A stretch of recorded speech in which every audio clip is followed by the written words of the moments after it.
Welcome back to another episode of What Are You Made Of with your boy, the unstoppable Mike C-Roc. I'm in the house with a great friend of mine. Wait till you meet this young lady, Amilya Antonetti. She is one of the most sought after human behaviorists and conflict resolution experts in the world. For more than 25 years, Amelia has dedicated her life to helping people and leaders through some of the most challenging and scariest parts of their lives. She has helped companies innovate, manage turnarounds, and set strategy for some of the most high profile clients in the music, sports, and entertainment industries.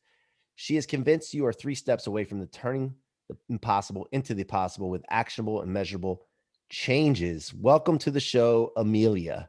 Thank you, thank you, thank you, thank you. I'm thrilled to be here. You're one of my Yeah. favorites. You're one of my absolute favorites. I'm tickled pink to be here. Well, I think you say that to everyone, but anyway, no, I No, take that. I'm just no, kidding. not actually. No. You're phenomenal. Let me tell you something before I ask you the question to start the show. I want to let you know what it means to me. Like, I set up a connection call with you. We're talking to one of my partners, and just the fact of the words that you use to describe like what you think of me, and the fact that, hey, if C-Roc's in, I'm in, like that means the world to me. And I just want you to know that. And I generally appreciate you. Oh, thank you. Thank you. I think So it takes a tribe, right? You've got to find your peeps and you've got to align and share the win, and the momentum then just continues, just yeah, continues even without any effort on your part by aligning yourself with like-minded people. I mean, that's really what it's all about. There's too many entrepreneurs that try to do this themselves. And yeah, I'm like, it's not sustainable. yeah. Well, I want to talk about that and how things get easier when you do align in a second. But let me ask you the question first. Mhm. And by the way, you're one of the guests that this question is important to, because I know some about you from our conversations before, and I can't wait for the audience to hear this. But Amelia, what are you made of? So I definitely would say a little bit of sugar, but a lot of spice. Um, I probably my greatest ingredients that makes me is I am probably the most resilient person you will ever meet. My bounce factor is uncomparable, and I am a dog with a bone.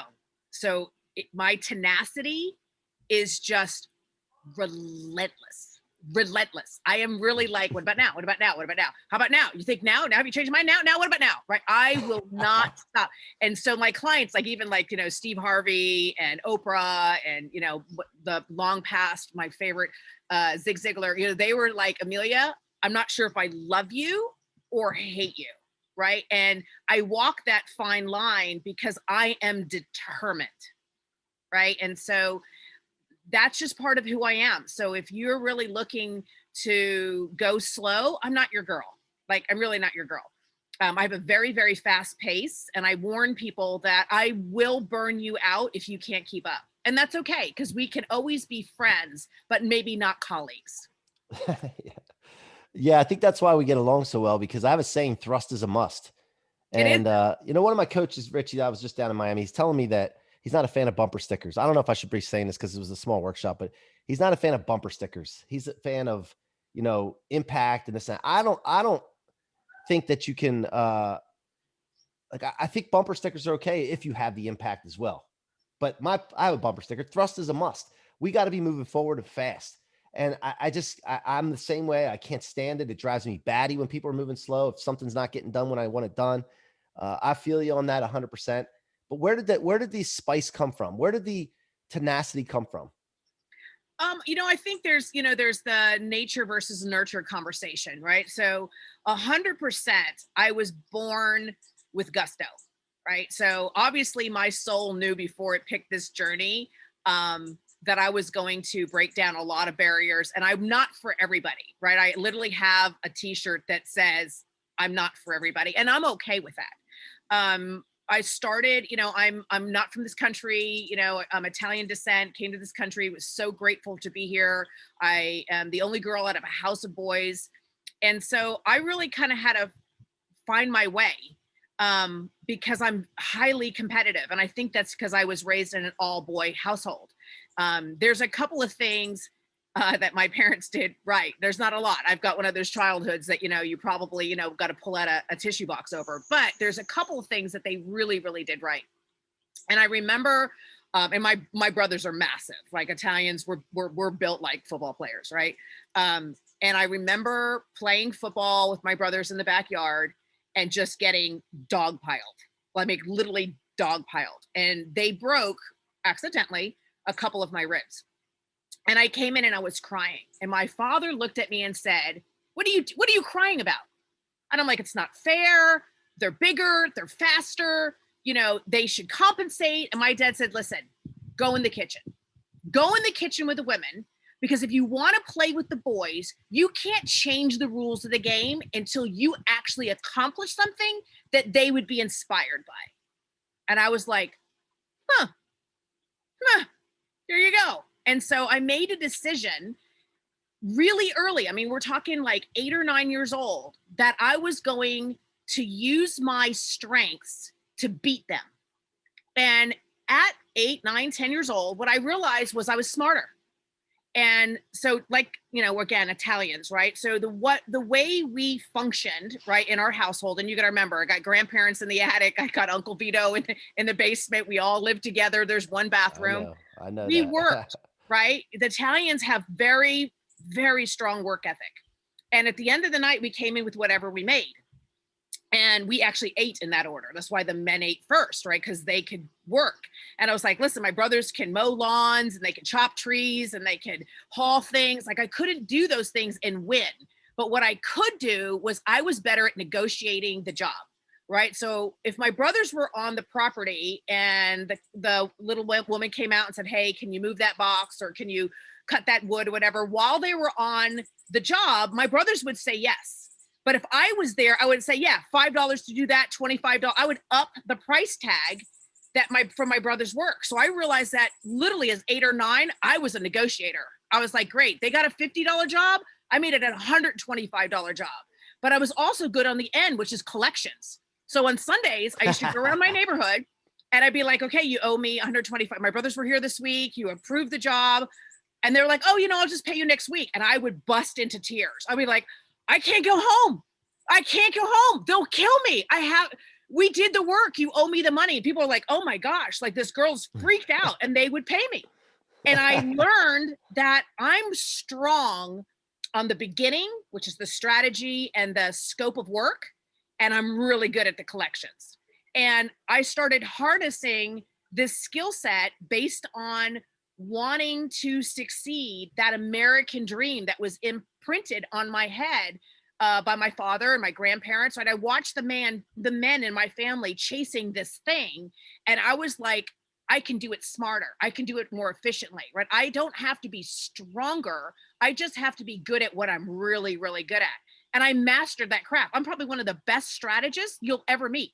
And I've done it for some of the biggest brands that are out there. Now I do it specifically for the Genius Institute, but it's a skill that I have harnessed and groomed and practiced for 30 years. Did you start? Bring it on if you think you're better. Did you start saying that you were really good at that before you really were good at that? Like, did you start saying that and believe in that before you were really good at it? No, I needed a lot of evidence to realize that that's where I was really good at, right? So what I knew I was really good at was problem solving, right? Like in my head, I have like a massive Rubik's Cube that I can see how things go together. That's part of my genius and my gift.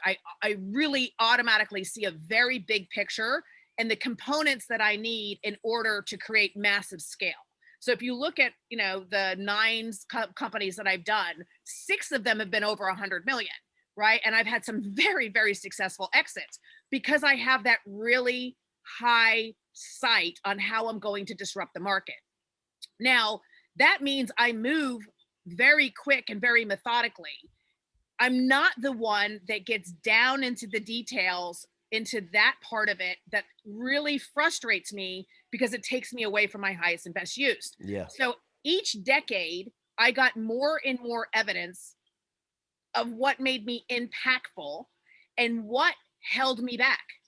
And that became that's the interpersonal development that we all face as a leader. It doesn't matter what size your company is, whether you're an entrepreneur or an entrepreneur, facing that to say, if I'm going to harness my craft, I have to let go of these things. These things are what's holding me down. And there's always a price to pay for that choice. It doesn't come without that consequence, right? And so as I've hit these different, 0 to 1, 1 to 5, 5 to 7, 7 to 10, right? All of those different growth benchmarks for a company, I've learned where I'm strong, and I also learned where I'm in my own way. And I will tell you that when I sold what's now Greenworks to Clorox, it was one of the hardest things because I realized, here I had a $180 million company and I was the problem. I was the problem. And I was like, but it's mine. I created it out of like I was so emotionally charged that I couldn't see, didn't want to see that it was time for me to remove myself. And I really needed to bring in that guy who really takes that company to 300, 500, and so on and so forth. And it was painstaking because I had felt like somehow maybe I failed, Yeah. and people would look at me and go, failed? What are you talking about? Failed? Yeah. And I'm like, Yeah. because I I'm with you. can't go to the finish line. And I kept realizing that I kept changing the finish line instead of being really authentic about what's my finish line. What is it for me? It doesn't mean it's the finish line for the company. What's the finish Yeah. line for me?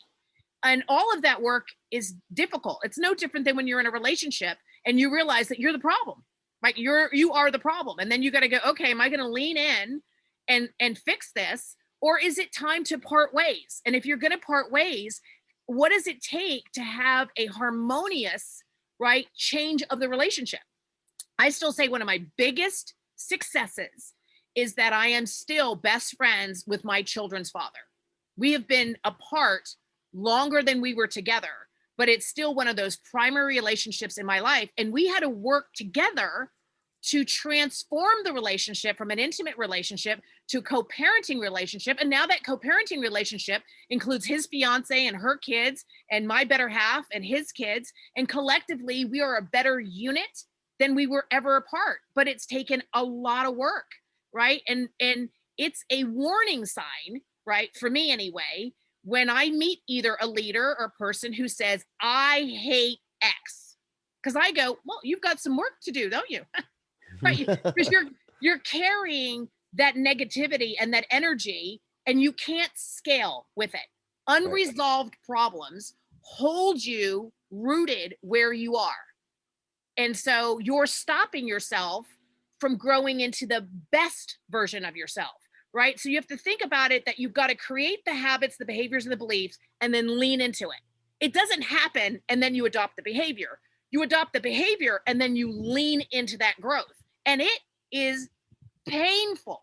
I say it all the time. Real growth, true learning hurts like hell.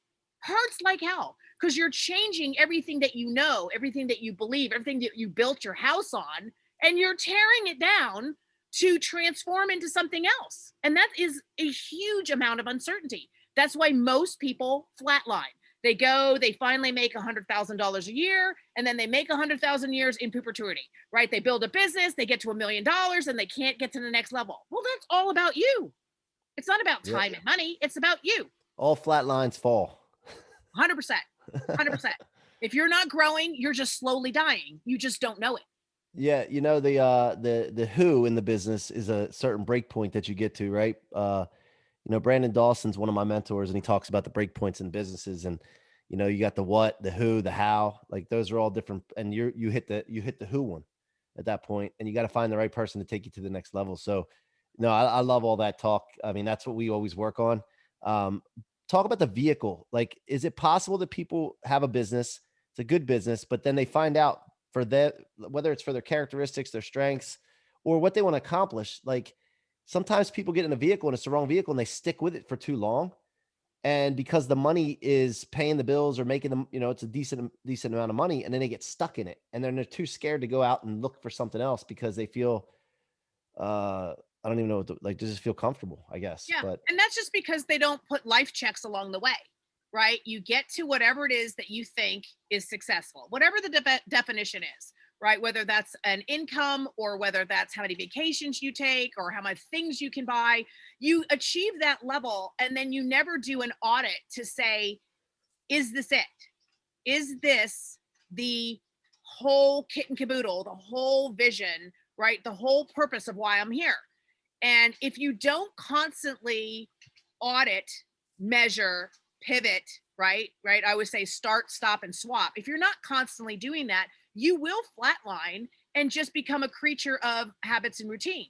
And the longer you stay there, the more difficult it is for you to change it up. But yes, a lot of people drive really hard. They hit whatever that benchmark is, and then they just maintain it. And if that is your definition, more power to you, right? More is not more, right? More, it's just isn't, right? So you have to determine what is the destination, what does the end point look like in unbelievable clarity. And for me, the way I've always done this exercise and what I walk my clients and my team through is we walk a graveyard. We literally would spend the day walking through a graveyard and reading the headstones. And I ask people, who do you think suffered to come up with the headstone? Because remember, it comes down to 4 or 5 words, Yeah. right? Who suffered? Was it the husband, the wife, the kids, the parents, right? The circle of friends, your chosen family? Who suffered to write that? And then when you think about who suffers if you don't, right? Then you think about what are the words? And I had to get really real with myself, which was a very cry fest, long pity party weekend, to realize that I don't win. She was an amazing wife. Not going to say that in my headstone because it's a lie, right? I'm okay at best, Yeah. Yeah. right? She's a phenomenal mother. Yeah, I ain't getting that one either. That's not mine. And so I kept saying, well, what are the first 2 rows of my funeral really going to say about me? Like, what does my life work stand for? Like, why do I even bother? And I realized that for me, what I want on that headstone is she made a difference. And for that, because that's the destination, that's the end point, then it makes every day for me very easy. Every day I get up going, who am I going to make a difference with? And at the end of the night, I go, did I make a difference? Right. And I make those lists so that there's an intention for the day of where I'm going to make a difference. And at the end of the day, I have a recap to see who it was, because most of the time those lists don't match. Yeah. And Yeah. I have formed you. a habit that every day, and I mean every day for, it's got to be over 20 years now, I give every day. Every day I buy and gift somebody something, whether it's sending them a book or a basket or something that they need or a ticket to the event. That's what's happened just today. I give every day. Every day I make a call that just basically says, how you doing? You need anything? How can I serve you? What's going on? And every day I make a connection. Every day I introduce somebody to somebody else. And I believe wonderful things come from that relationship. And I make the connection completely hands off. I think you guys really need to meet each other. The rest is up to you. And those 3 things in between my intention and my recap has really created a powerful momentum of good and of service, that because it's been over such a long period of time now, I always say, if you don't know somebody who knows me, you're full of shit. So what is the tenacity that you have done to relationships? Like, not just like business relationships, but like romantic relationships. How's that affected from the beginning? Not talking about now necessarily only now, but like growing up. Like, how do men handle such a tenacious lady? That's what I'm really not for everyone. And this has been a long journey. So Yeah. if you knew the younger me, right? So I would say from early 20s and younger, I barely spoke. I was really in my head. And I really wasn't approachable, right? Because I was always thinking. I was definitely on the sidelines looking in. I didn't then, and I still don't have a comfort level being in the mix. I'm definitely an observer, right? So I'm an introvert, not an extrovert. I would much prefer to watch than engage. I engage because of my curiosity. I'd be like, wait a minute, why do you think that way? How did you, like, my curiosity is what causes me to engage. And that's been in my personality from the beginning, because I have this massive need to understand, and then I want to problem solve. And so when I first started and again, because I come from an Italian, very strict household, I got, my first relationship, I was married. I mean, there was not, that was it.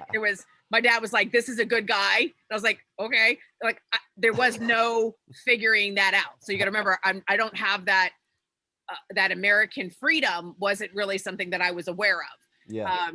And I had such a comparison problem in that relationship, trying to constantly compare what I could do versus what he could do. And so we were never really in alignment. Yeah. It was more like, I'm going to one up you, you're going to one up me, I'm going to one up you, I'm going to one up, like, we couldn't really get on the same page. And I think a lot of that had to do with the massive age difference, and the belief system, right? The old Italian mindset was really wanting to keep me captive in the home. And I was very curious about building, growing businesses and on that. So there was a lot of colliding between that relationship. And it caused me to really kind of self-discover, for me, what was I really looking for in a partner, right? And so I made this really list. I was like looking for this and this and this and this and this and this. And then what I did was I turned the list around on myself to say, what right do I have to ask anything of anybody if I don't offer you the same in return? Right. And so if, like, you and I were in a relationship and I'm like, listen, I'm looking for you to stay curious. I'm looking for you to stay hungry. I want you to be tenacious. I want you to go after everything that you've ever dreamed on and more. I want you to share those dreams with me. I want to know what my role is so I can roll up my sleeves and paddle the boat in the same direction. I want you to be as strong and as asshole-ish as you can be, and at the same time being sensitive, right? Because I need a guy who can be a little bit of an asshole, right? I got somebody to go, hey, Amelia, enough. And I'm gonna go, oh, okay, there it's the boundary. Get the fuck out of here. Exactly, right. And so then I turn the list on myself and say, do I offer those same things? Yeah. Right? Because I think you're a hypocrite when you ask somebody to have all of these skills and all of these accomplishments, and then you're just the fifth wheel, right? Mhm. That, to me, and I say that all the time when I listen to somebody say, here's my dream girl, my dream guy. And I go, really? I don't think you offer any of those things. Yep, exactly. Right. And so you have to make sure that you're as much of the package as what you're expecting. Yep. And that meant, for me, I was single for a long time by choice. And when people would ask me out, I'm like, I'm still in development. I am not ready to serve you in the way that I know I can. And until I got to that level, I wasn't ready for a real partnership. But what I knew was I was looking for a partnership. Right. And Right. so I knew off out of the gate, 50% of relationships were not going to work for me. Out of the 50 that was left, 25 were already taken. So I'm really looking at a 25% opportunity at best. Right. And so when Yeah. you realize that, then you don't get so distracted or upset with the fact that you're not finding your right better half. Yeah. Right. Because you're realizing that your standards are very specific. And so most people will opt themselves out right away. Yep. And I Yep. had the list. I literally had a list that said, here's our, and people laugh. I literally had guys say to me, can you share with me that list? Because I was, got to see that someday. listen, it's things that are, like one of them was like, he had to have a passport. Yeah. And then he had to actually use the passport. Because Yeah. I actually was talking to people who had a passport and never used it. Well, I'm not even from here. Like, if you haven't traveled, Right. like, we are not going to jive, right? Yep. I'm Italian, right? So I love to cook. And so I met a lot of guys who don't eat. Like, they're like, I eat tuna and chicken breast. I'm like, yeah, we're not going to get along, right? I also love a nice glass of wine. Just a nice glass of wine. It doesn't work for me if you can't enjoy it with me. So people who do not drink alcohol at all, for me, it wasn't a fit, because I feel bad. It's all on my side, all my baggage. If I buy this beautiful bottle of wine and you can't just enjoy a glass with me. So I had to find out where that some people overindulge and some people don't indulge at all. And I was like, I'm looking for the very mild sampler of wine. Now, look, I want to honor your time because I only have you 30 minutes here, but I want a couple more questions if you're good. Do you have a little bit of extra? Anything you want. Yes. Okay. So let's talk real quick about the basically when you align with people and you make sure that you're very cognizant of the people that you hang around, how things become so much easier. And what I'm not just talking about just life being easier, but accomplishing big quantum leaps easier. When you do it the wrong way, everything's a grind. Even the smallest wins are grinds. So can you speak to that? Yeah, 100%. So what I have found is that when you find somebody that you believe that you are aligned with, right? There's some type of energy, some type of connection, some common goal, right? That vibe that says, wow, that person has accomplished something very different than I do, and I want to lean into this. The first conversation really needs to be, how are we going to break up? How are you and I, if we start to get involved in projects, tasks, any type of opportunity, how are we untangling this? Right? Because what happens is you start to understand people's expectation and also their value and contribution, what that is worth to them. Right. So, for example, if you and I are working on something and go, listen, we're both going to throw resources at this, we're both going to, kind of, I'm going to order, you're going to order. We don't really know what the bill is going to be, but we're going to split the bill. We're not going to itemize it. We're going to throw stuff at it. And at the end of the day, we're looking at a 50-50 split and whatever the upside is. I get it. I understand, right? The 50% is how we're getting out, right? Because I owe you 50% of whatever it is. But it's a different conversation if you and I both go, hey, we're throwing everything in there. We're both going to work really hard. And you're expecting 80% and I'm getting 20. Yeah. And the problem is people avoid that conversation. They avoid it because they're afraid of the answer. And if you don't have the conversation, then I've already set us up to fail. Right. And what you find is that people, especially people like us, who really have that fire in the belly, we have quantifiable resources, and then we also have soft skill resources.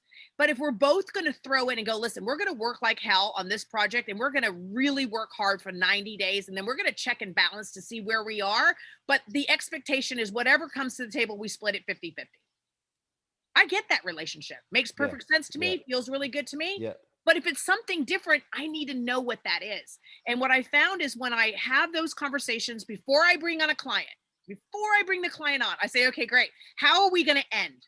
And they're always like, Amelia, we haven't even started. Listen, the contract ends in 90 days. The contract ends in 12 months. But let's pretend it's got to end in 30 days, 42 days. How are we agreeing to end this contract? Don't tell me just the 30 days notice. I want to know what's the conversation.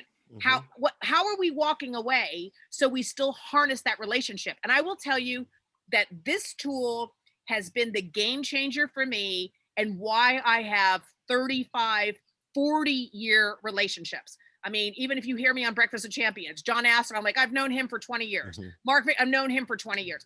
I have so many people that I have long-term relationships with because we've always been completely open and honest on what our end game was, what was important to us, what we consider to be the win-win. And that's what an adult relationship looks like. But the beginning of it hurts. Yeah. And if you can't get through that conversation and you're worried about having that conversation because you're worried about hurting somebody's feelings or they're not going to take it the right way, then you shouldn't be in a relationship with them in the first place. It doesn't you find that out right there. So. That's right. What's going to happen is you're going to pour your heart into it. There's going to be something that's then said, right? You're not going to be invited to the final signing of the contract, or there's going to be a call and you're not included in it, or whatever. And then you start to get this paranoid anxiety that goes, well, maybe I'm not valued as a partner. Maybe like that once that vicious cycle starts, it's doomed. And the only way to do that is to have the conversation in the beginning. So for me, I have my team on all different types of calls that I'm not on. Doesn't bother me at all because I know the end game. Yeah. Yeah. All right. 2 more questions, Amelia. 2 more questions. I could go on for hours with you. One, how much work have you done? How much work have you done for free, which appeared to be free, but there was intrinsic value that you didn't realize. And then you had a explosion happen in a good way. But as you were going through that intrinsic value, and I'm speaking for myself right now, I'm pumping like time, resources, energy into what I'm doing. I get paid from the mortgage industry, but that's not something my team's running that. I've exited as far as daily operations, which is a good thing. But the other things that I'm doing, they're coming. I know they're going to come. It's not, but have you been through that? And then when you're by yourself, what kind of conversations do you have in your own head when you're all by yourself?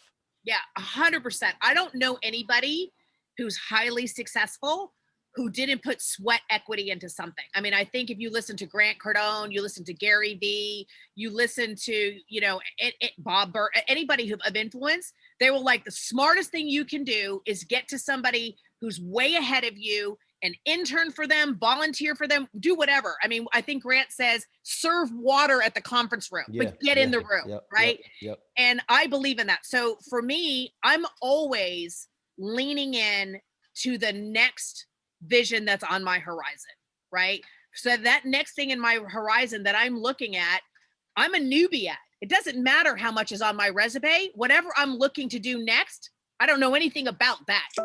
And so I've got to partner with somebody who's already there, who's already demonstrating the measurables that I consider the win on whatever level I'm looking at.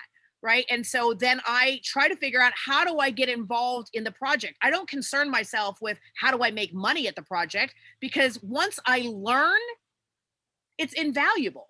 It's invaluable. And so I think that's a lot of the problem is I offer opportunities all the time. And people go, oh, I want to make X amount of dollars. And I'm like, do you know what I charge per hour? I'm like, are you kidding me? Right. And so I think I'm always present in what I'm building now, always leaning into the future, and always have that mentor that I'm actually learning from. And that work, that the part that I'm leaning forward into, I don't charge for, because I'm the recipient of the knowledge. And then it's up to my skill sets to then repurpose the knowledge into whatever business that I'm actually doing. And what I find is when I repurpose that knowledge and pay back a courtesy fee, let me tell you, your relationships happen forever. So checks in my life have randomly showed up to mentors, advisors, early investors to just say thank you. And that's why I have such a huge network that I can go back to, because people are like, listen, she didn't have to pay me when she sold her company, but she did it because it was the right thing to do, not because I was obligated to. Yeah. The story that I tell about when I sold Soapworks. The woman who let me in, because I went to the buying office without any appointment. I told you I was tenacious. And then I realized when I got there, I was like, holy crap. How am I gonna, I just flew across the country. I have no appointment. How am I gonna get in? And so I went to the little lady and I was like, hey, I gotta pee. She said, no, don't worry, I'll buzz you back. And when she buzzed me back, I stood in front of the men's room until he finally went to pee, and then bombarded him, right? But when I sold my company, and you mind you, this is 8 years later, I mailed her a check. And it's those type of things, to never, ever, ever lose the connection of all those doors that people leaned into, the people who came and helped me wrap soap when I was doing my company, the people who volunteered on weekends, the people who showed up, because it's never the people you think are going to show up. Those people never show up. It's always like a complete stranger. You're like, wow, that's awesome, right? Who really believes in what you're doing. And so when you have that give, receive, energetic vibration in the world, that is what causes a lot of that scale that you're talking about. Yeah, I love that. And then thoughts that go through your head when you're by yourself. Do you talk to yourself? Yeah. So I'm like, I'm the worst critic of self. I really am. I mean, I the things I say to myself, I would never say to another human. But I'm always saying, are you giving enough? Are you living big enough? Are you making the impact? Is there another way to share what I know in ways that more people have access to it? I'm always trying to lean into, am I the very best version of Amelia that I can be? And so I try to take an inventory of the people around me to say, tell me about me from your point of view, so that I can check to see if their perspective is in alignment with what I intend. So a lot of times, as my kid, I've got 4 kids, and my kids go, well, you always have mean face. I'm like, mean face? They go, yeah, mean face. I'm like, oh, wow, that's not me. That's thinking face. Thinking face to me looks like mean face to them. So I have to remember. So when I'm doing something, they go, there's that mean face. And I got to go, oh, yeah. Resting bitch face. Exactly. That's what they call it. Yeah. So I try to, my chitter chatter in my head is, is always trying to just really be a better human, really I love become, it. and that's where you come in, right? Like you really energize me to go, there's still so much for me to do. There's still Yeah. so much for me to do. Yeah, I love it. So, Genius Key, talk about Genius Key. I wanted you to share that with the audience, what you're working on right now, and then we'll get into the rocket fuel law real quick. Yeah, so the Genius Key was, I came out of retirement because I realized that as we answered the call for the gig economy, the tools of how we've been building businesses don't work. They just really don't work. And as a behaviorist and somebody who's been doing this for so long, 53,000 employees, I know a thing or two about building a team. And so I said, I'm going to take everything that I know about human behavior and put it in a platform, a program, and learning modules so that somebody who employs, whether it's a team of 2 or 200,000, can actually put people in their highest and best use without any of their biases in the way. It actually marries the right project with the right person. Love it. I love that. And when you were speaking about that on Clubhouse, I just blew me away. So I've always been looking for that. And I always like to, I always like to pay attention to that because my weakness is I get frustrated because I don't want to be weak at anything.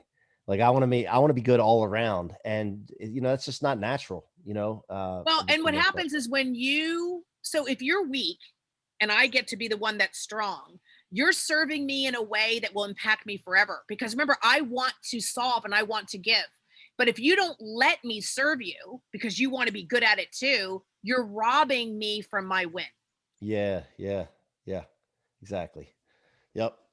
Nail on the head, Amelia. Nail on the head. All right, rocket fuel law. Now, I wrote a book called Rocket Fuel: Convert Setbacks, Become Unstoppable. Grant Cardone wrote the forward, talked about that, what that meant to him.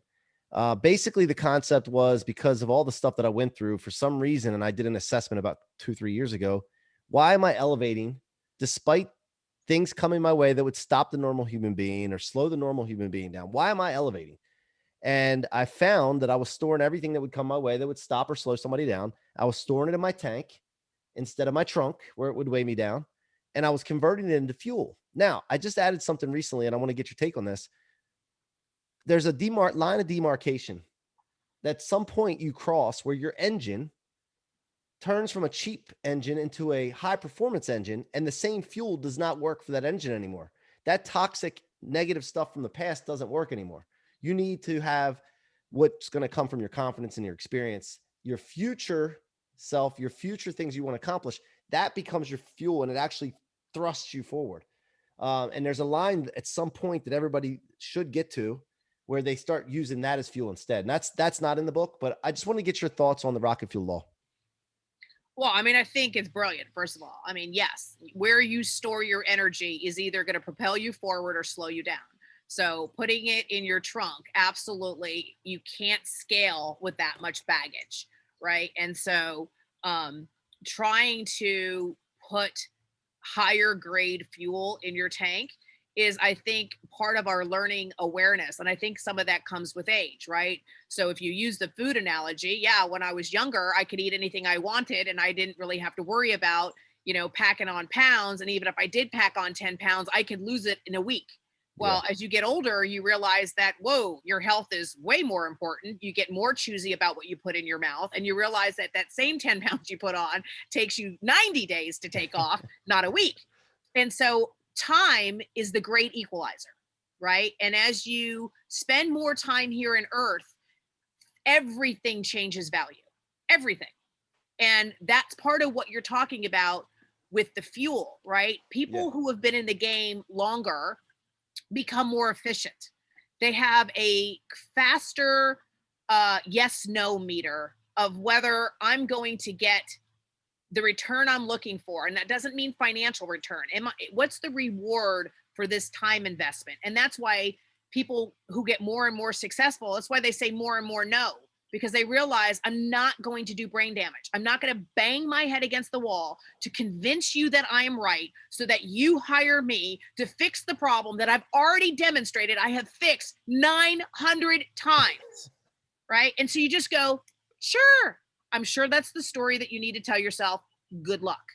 Right. And I think Grant is a great example. I love the fact that he wrote the forward because he's really had to reinvent himself over and over and over again.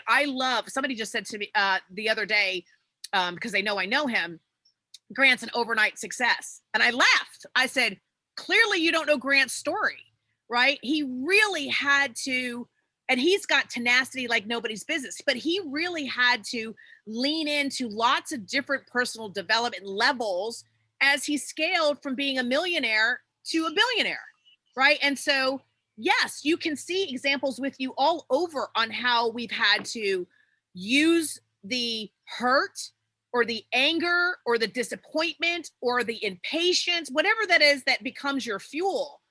How do you then channel it towards your success? Because that you have free will. You can channel fuel into victim mentality, or you can channel that fuel into propelling you towards success, right? And I think that's all a choice. And I think that's why your book is become so popular, because it really gets into the grit to say, what choices are you going to make? Yeah. Yeah. I love it. Thank you so much, Amelia. I appreciate you coming on the show. I appreciate your friendship, and I look forward to doing big things with you in the future. If you Yes. need anything at all, I'm only a phone call, DM away. Anything you need ever, Well, the I'm first yours. thing we need is you to come to the celebration party, because All there right. is Well, no party without C-Roc. let's make it happen. Let's make it Awesome. happen. So you guys have been listening to the What Are You Made Of podcast with your boy, the unstoppable Mike C-Roc, and the tenacious, unstoppable Amelia Antonetti. Thank you for listening. Keep coming back. Go subscribe on YouTube, Mike C-Roc, Ciorrocco. I got a lot of great content coming out soon. And watch for our new product, Blueprinted, on its way out. Go to Blueprinted. That's BLOO, blueprinted.com. And put your email address in there so we can keep you updated. Until next time, be unstoppable.